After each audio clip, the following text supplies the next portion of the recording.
Tonight, greetings, fellow travelers. As the week reaches its thrilling midpoint, we are broadcasting from the mountains of West Virginia. Embrace the spirit of adventure as you join us on this daring journey through the untamed wilderness of Let's Find Out with Diego. Bonus Overdrive Wednesday. It's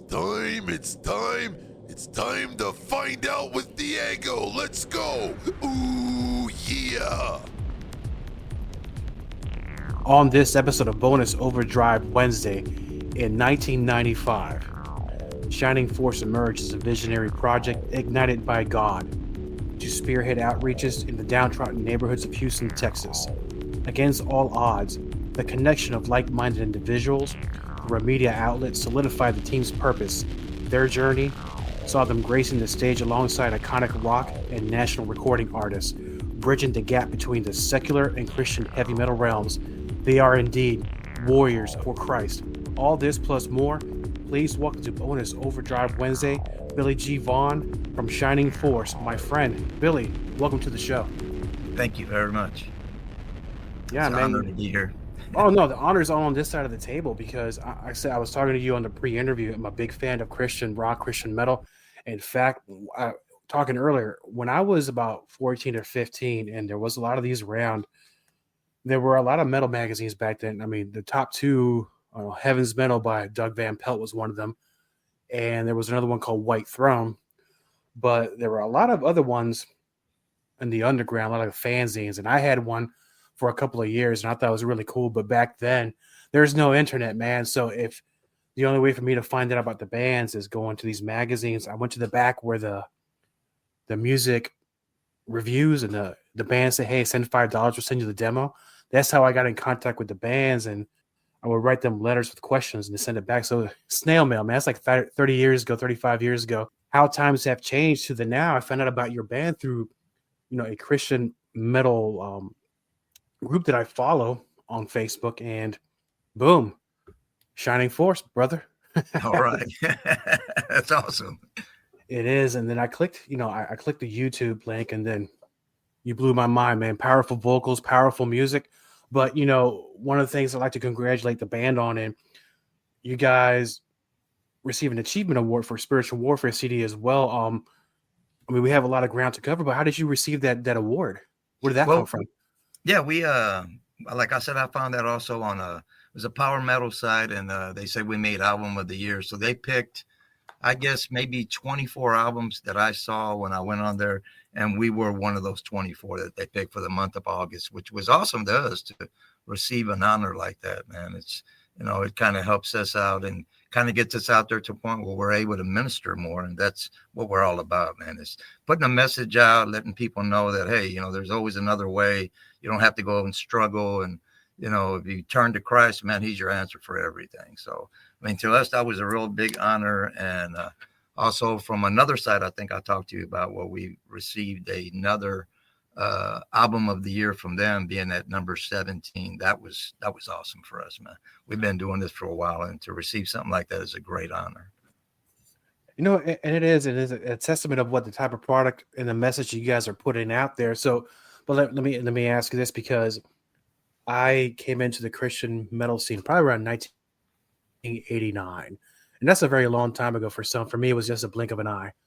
And back then, there were a lot of great Christian labels. You had Intense Records, you had Pure Metal, REX, and I think Regency Records and Frontline Records. So the list went on, and some of the greats came out of that time. Did you grow up listening to Christian metal, or were you at a whole completely different path at that time? No, at that time when I was growing up, I was listening to a lot of regular metal, man. I would like, bands like Dokken and, the old school stuff. And I would listen to a bunch of stuff. And then it happened by accident, man. One of my nephews happened to change the channel on the radio one time. And I had a radio. It was an old radio, man, messed up. And you couldn't even find the channels in there. You had to kind of down listen in. And he changed my radio station. And they happened to be playing some Christian metal at that time. And that's when I was introduced to it, because I had never heard Christian metal. And I heard that for the first time, and it just kind of surprised me, man. I heard bands like Deliverance, Sacred Warrior, a bunch of these bands, man, that are real popular.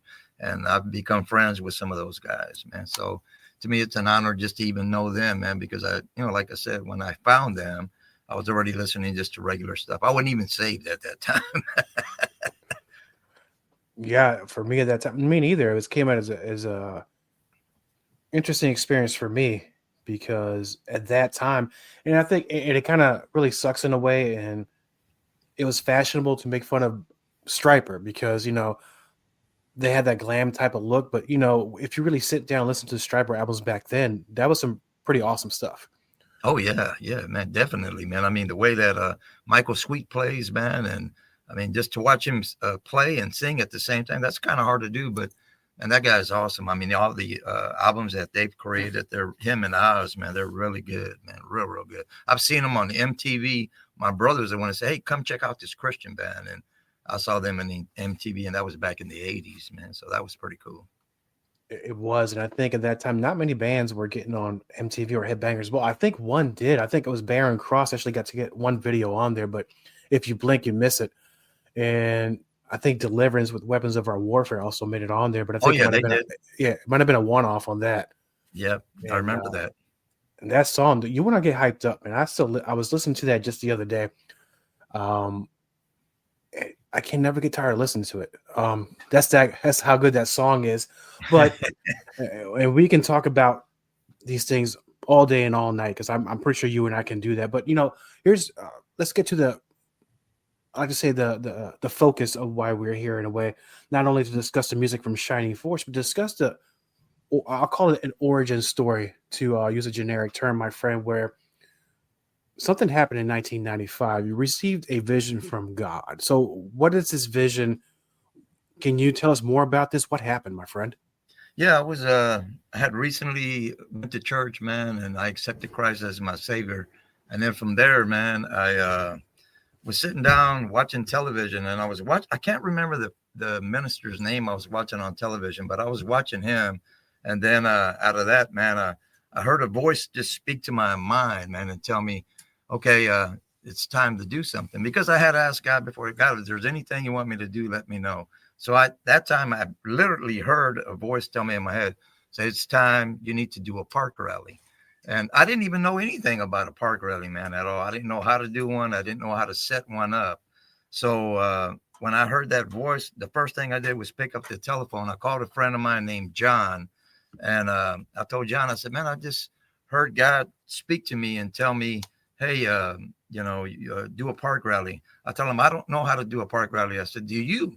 So John told me, man, he goes, sure, man. He goes, let me call another guy. He's a pastor of a church, and he does park rallies.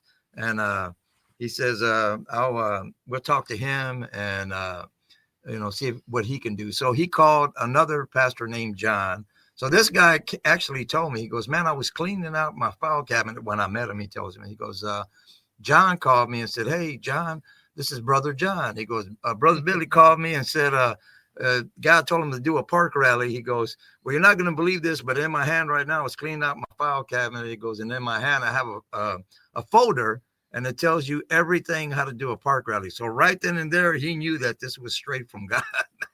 So and to make a long story short, he hooked me up with him. We went out, we did our first park rally, man. It was at a park, and that's how Shining Force began. And I called a couple of guys up that I knew that were musicians and asked them if they wanted to help out, and they did. So we started Shining Force from that part, and then from there, that's where it really began, right back in 1995. And we were talking about earlier, 1995 was a lot of great albums came out at that time, in Christian metal. I think the scene suffered a little bit, just like most scenes when the grunge era came, and a lot of these bands kind of faded or went dormant for a while. I mean, they eventually came back, but for a guy like me, I couldn't stand the grunge music, but that's okay. It is what it is. But now it seems that Christian metal is making some sort of a comeback, if you will. And in a way, I wouldn't say a comeback for you because you've been doing this for a long time, but man, and what caught me was not only the power of the songwriting, but the power of the of the voice. My word. I know he's here with us today. How you doing, Abel? Can you hear me back there? Yes, sir. Yes, sir. Awesome, man. So how did you get together with Billy on this project? So I want to say it was like 2016. Yeah, when we Whenever he actually needed somebody to fill in for Shining Force on guitar, and he knew me as a guitar player from the scene in Houston, and he invited me to play with Shining Force on guitar back then, and then later on in the future, I was already familiar with Shining Force music, and I always liked it because it's got that classic metal style, and well, he asked me to be the singer in the band and to help him, record a new album, and I said, okay, well, you know what? When I was young, 14 years old, I was in my bed praying to God to make me a good guitar player, when I first got my guitar. And I felt like he answered it right away because literally within a couple of days, I found myself doing these techniques that were nearly impossible to me at the time. And he blessed me, and I said, you know what, Billy, you're coming to me at a good time because I feel somewhere in my heart, something was telling me it's time to give back. You have these skills or whatever, and it's time to use them for good, for Jesus, for God.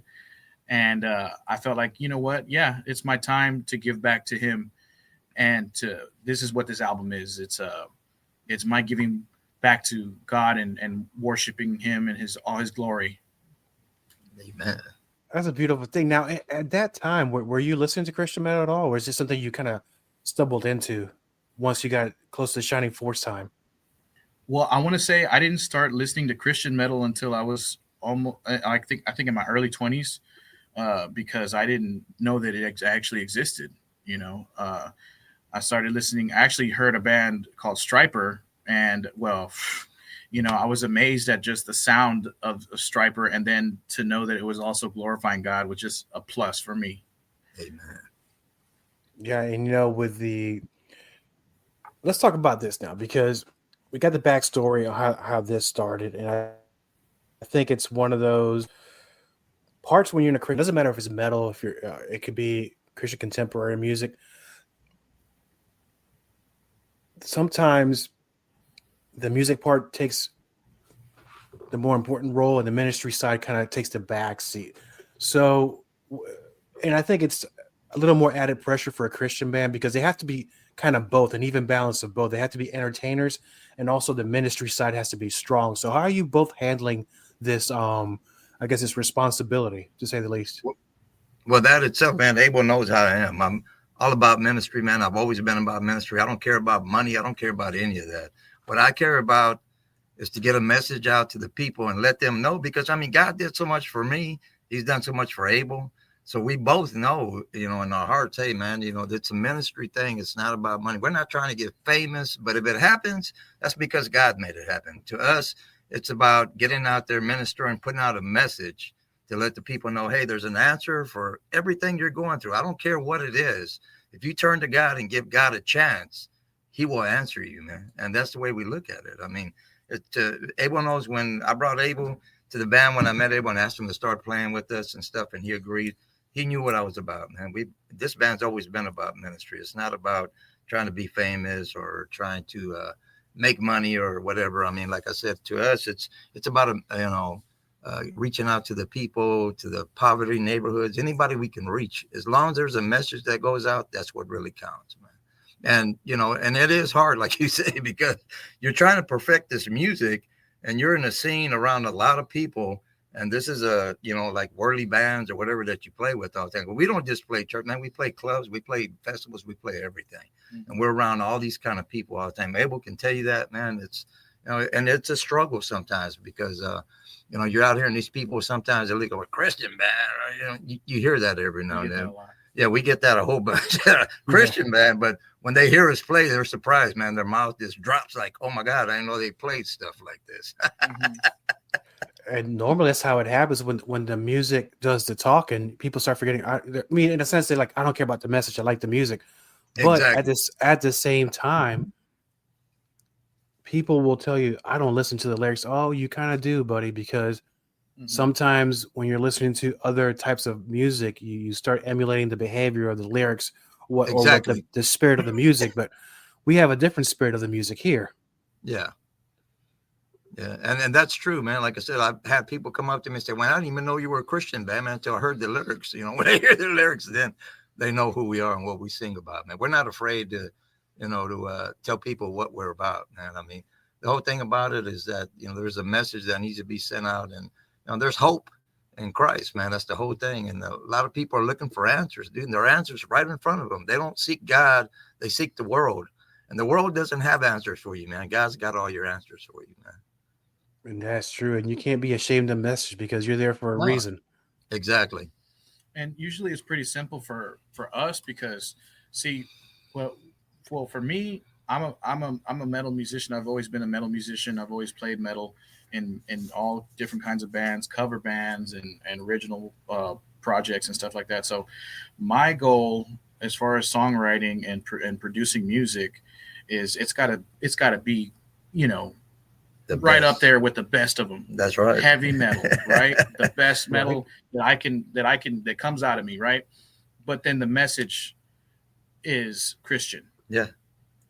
So for us recently, it's become very simple, because we just he comes up with ideas, riffs or whatever, and then I'll come up with another one, and we'll make the instrumental, Yeah. and then we'll apply the message to the song. Yeah. And that's kind of what I was telling you earlier. Like I said, man, when I hooked up with Abel, we hooked up so good to a point that his music writing, my music writing together combined, man, it sounds good. But he wrote most of the majority, like I said, of the new album, man. But he's got a lot of great ideas, man.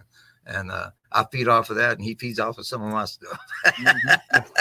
No, and that's great because now we're talking about catching the attention of a secular audience because you're not only playing the churches, because in a way it's a bit of a safe space just to play the churches, and then sometimes you got to go out into these dirty clubs or. Oh yeah, the church is not going to go there, man. That's the thing. The church, I've never seen a church say that they go to a club to go minister, but we do.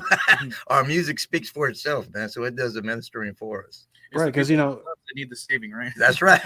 Yeah, I mean, the saying, you have to be all things to all people, and if you're gonna go out there and preach, you're a metal band, but you guys are at the same time, in a way, kind of officially, unofficially preachers, right? Yeah. Right. Yep. So you caught the attention of a lot of people in the secular music world. Now, let me. The new album, Spiritual Warfare, on Rocks Records. Is that the first album with Rocks? Yes, that's the first album with Rocks. I've wanted to sign with Bill Rocks, man, since 2003, man. And I guess, we never did get on there. I mean, we tried. And just now recently, man, he knew that I cleaned house, so to say, and got a bunch of new members. And I wanted to go in a different direction. There was stuff I wanted to play years ago that we never played, with, harmonizing and so forth. And Abel does all that, man. And the new other guitar player we have, Chris, he feeds off of Abel too, and Abel shows him some stuff. Man, we're good to go. So it sounds really good, and it's something that I've been wanting to write for a long time. That type of style, and Abel already had it. He already knew how to do it, man. So that was just a plus when he came in the band. So everything seems pretty much aligned. You got the perfect players for the perfect album. Exactly. And one of the things that's not surprising, because this is not the first time a Christian metal band or Christian rock musicians have collaborated with those who are more well known for in the secular world. Marty Friedman's done it. Michael Sweet has collaborated with like George Lynch. So now we have Tim Ripper Owens. How did this happen? It's funny, man, because Abel was at the show Abel was with his other band that he had, and Shining Force was there, and we're opening for a band called Three Tremors, which was Tim Ripper Owens, Sean Peck, and Harry Conklin together. So we opened for them, and we were in the back room, and I actually asked Tim Ripper Owens, I said, hey, man, would you be willing to do a song with my band? And the guitar player I had at that time, his name was Brian. He goes, man, Tim told me yes, and he gave me an email address. So I took that, and I said, okay, I'll contact you when the time comes. And my other guitar player at that time says, the guy's just telling you that, man. He's not going to do it, dude. He just gave you any email address. That's what he was trying to tell me. I said, well, we'll see when the time comes, man. So the time had came, and I had talked to Abel, and Abel wrote the song Angel of Light, man. He did it overnight, dude. That is a plus. He did that song. It's a great song, and he wrote that in one day. He did it overnight. Handed it to me in the morning. I sent it over to Tim because he was fixing to go back on tour. And when I emailed Tim, he goes, yeah, I remember. I'm going to do the song with you. And he did it. He actually went ahead and did it with us. Mm-hmm. Sent us the tracks back. Abel put everything together, and we sent it to get mixed and mastered. And it just came out really good, man. But he actually did the song. So, Brian, if you're listening, Brian, I told you he was going to do it. And no, because it's kind of funny because it's going to be a joke. I don't mean anything bad by it. It's like back in the old days when you say, this girl really likes me. She gives you the number. You call. It's like for Domino's. Yeah, this person's exactly. But then it wound up being the real deal. And in case I miss it, and what song did he collaborate with? And what is that song about? It's Abel can tell you, man. He's one who wrote it. It's about this fall of Satan. So he'll tell you about it. So Angel of Light, actually, the chorus was the first idea that came to my mind because he said that okay, we need a song for Tim Ripper Owens because he's gonna be featured on the album. And I said, okay, well, you know what? I'm gonna make him work hard. I'm gonna because I've heard him in Iced Earth. I've heard him in his solo stuff. I've heard him with Judas Priest live. And he's just amazing. He's got an amazing voice, and I know I'm from what I've heard so far. I know what he can do. So I said, you know what? Okay. So the first thing that came to my mind was the chorus, Angel of Light. It's basically I'm screaming, high scream, Angel of Light, and then screaming even higher, Angel of Light. So I had the theme for the song. It was going to be about Satan's downfall and his battle with Saint Michael. The great battle in the sky with the flaming sword and, how he was basically cast out of heaven and he was basically supposed to be the main guardian of the throne for God, and he basically betrayed all of that, and that's what the song is about. It's about Satan's downfall. Yeah. No, it's very impressive because that's something that people don't take into account because the battle's already been won. So those who are they're on the bandwagon of this we'll call it fallen angel, and they've been believing his lies for so many centuries that they do know what they're getting themselves into, but I think they kind of forget because I think that it's made to look pleasing, but you never know what the consequences are until the very end, unless you come to terms and accept Christ as your savior. Exactly. Yeah. Right. That's the main thing, man, is that, the song's about that and letting people know that, hey, man, Satan no longer does anything in heaven. And like I said, he's a foe, man, here on earth, roaming back and forth to see who he can devour. But if you think about it, he has no teeth. Put it that way. He had the chance to, he had the chance to be glorified in heaven. Yeah. And he chose not to. He wanted to make himself above God. And, you never do that. That's your creator, man. Yes, that pride, pride, exactly. Fall, pride. And just the whole thing.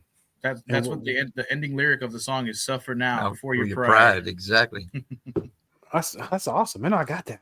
I love it, man. And so now, because I know you guys have practice here in a little bit, and I'm probably gonna make sure you guys are not late to your own practice where you're there. But let me see, what are y'all working on tonight? What's going on? Well, we have a show that Abel set up. It's for was that Marzi's thing? Yeah, Marzi Montazari. He's played with Phil Anselmo and done a couple of other projects. I think he actually, most recently, he played with a band called Exhorter. Yeah. He was on tour with Exhorter. And so he's a good friend of mine. And he reached out to me. He says, hey, man, do you want to play a show with me, at some club it's a nice club. It's a nice place and it has good sound. And so I'm all for it. I'm all for taking Shining Forth out there, putting us on a good stage that sounds good and it's professional. And anytime somebody takes a video or whatever, it's like Shining Force is on a good stage where we sound good and everything, and it's just it's a good place to present our band, you know. So I said, yeah, of course. And then Marzy's a good friend of mine, so and I know that he was probably asking me so that I could get my other band to play. I have a band called Serpent Attack, and we're like kind of heavier thrash, death metal kind of stuff, right? But I said, hey, I don't have Serpent Attack right now, but are you okay with Shining Force? We're a Christian metal band. He said, of course, man. Anything that you're a part of is going to be good. So you come on, man. Let's do this. I said, all right. So he put us on the flyer, and so unfortunately, our bass player couldn't make it. So today we're actually working with a fill-in bass player. He was actually a previous member of Shining Force, but he's coming in today to play all the songs that we're going to play that day. Yeah, and our show's coming up on the 25th, right? The 25th. 25th, next Saturday, man. And it's at a pretty good place, man. It's called the Pub Fountains. Yeah, it's a good place to play at. A lot of bands go there. If you're a good band, you're going to be on there. Trust me. So Abel was able to get us on that, man. And I think to us, it's an opportunity because we get to share what we're about, how we play, man. People are just recently here in Houston. They heard the old Shining Force, but the new Shining Force is entirely different, man. And just the style of music that we changed to is a little more heavier, a little more progressive, and more people are knowing who we are. And we're getting a lot of opportunities now. I got a guy that actually emailed me the other day, wanted us to come to Germany, man. So I said, well, if you can make it happen, we're ready to go. Well, absolutely, because I think in Europe, I think metal's always going to be big in Europe, no matter. It is. Yeah, that's a good opportunity for us right there. It is, and and I don't think they care what the message is. If you're a good metal band, they want you over there. They're going to put you in Wacken Festival. They're going to put you they want to hear the metal. Yeah, that's the whole thing. And then now here in the States, because I know back when I was growing up, I think Cornerstone was a big thing. A big festival. I think it was out of Indiana. And, I remember that. Yeah. And I don't know if they still have it, but now they have one called, I was just talking about it. Well, they have the Immortal Fest.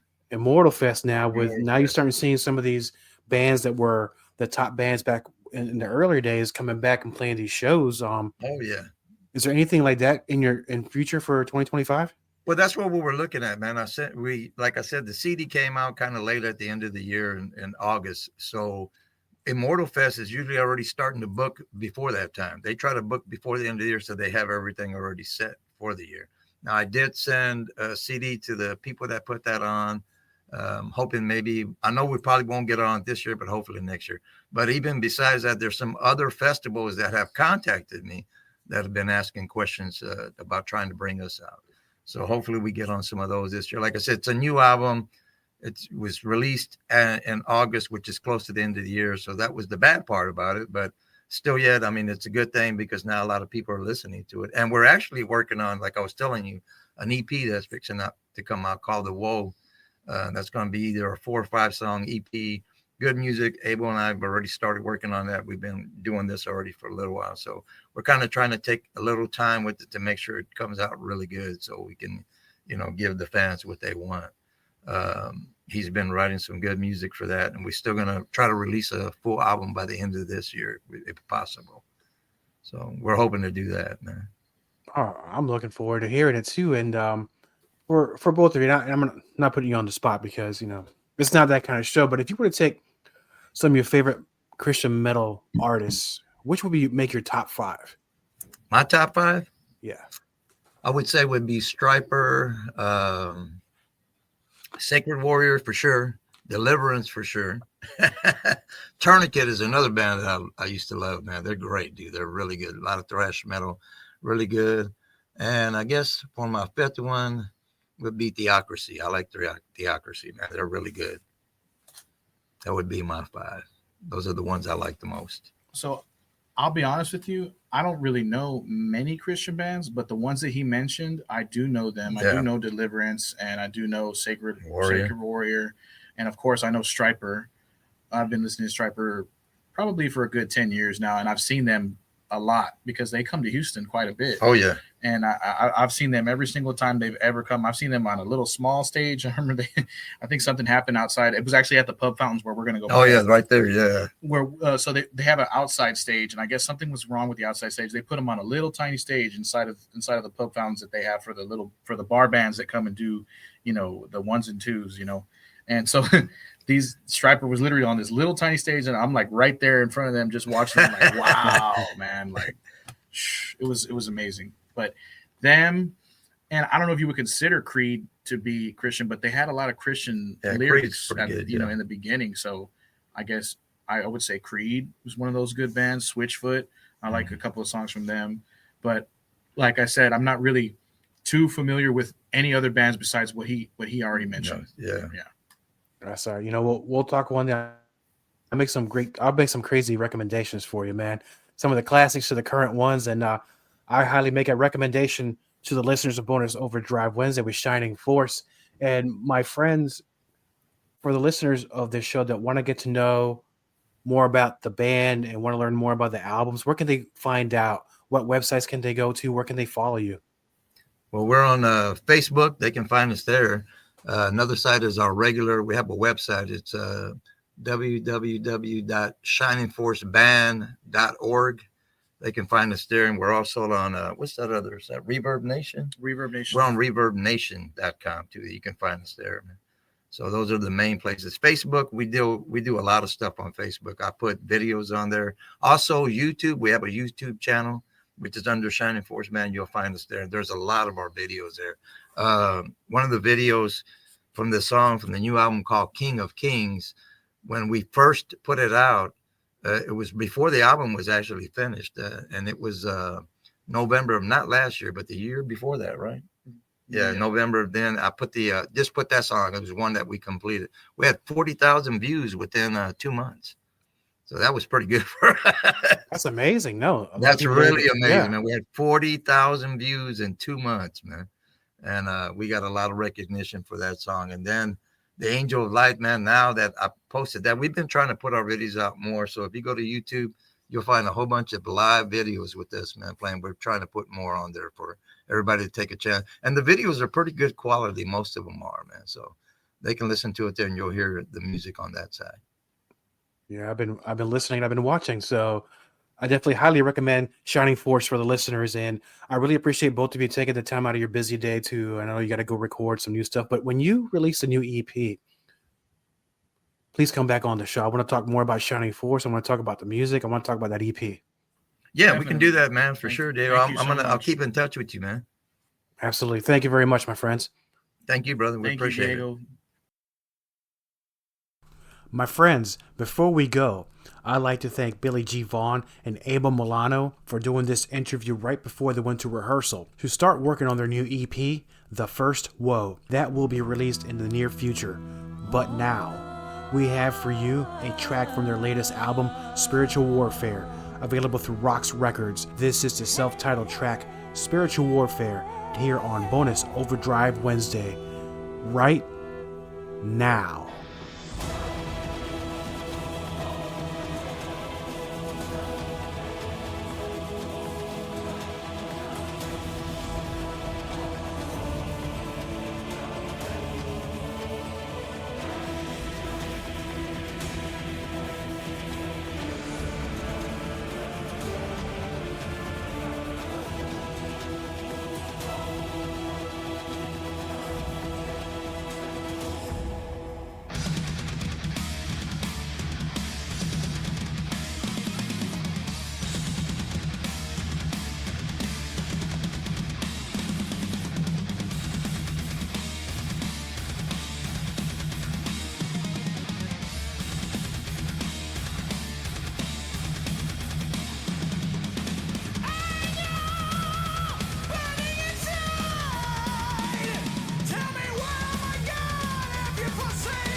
All content on this broadcast is a property of Diego the Podcaster and is served directly from our servers with no modification, redirects, or rehosting.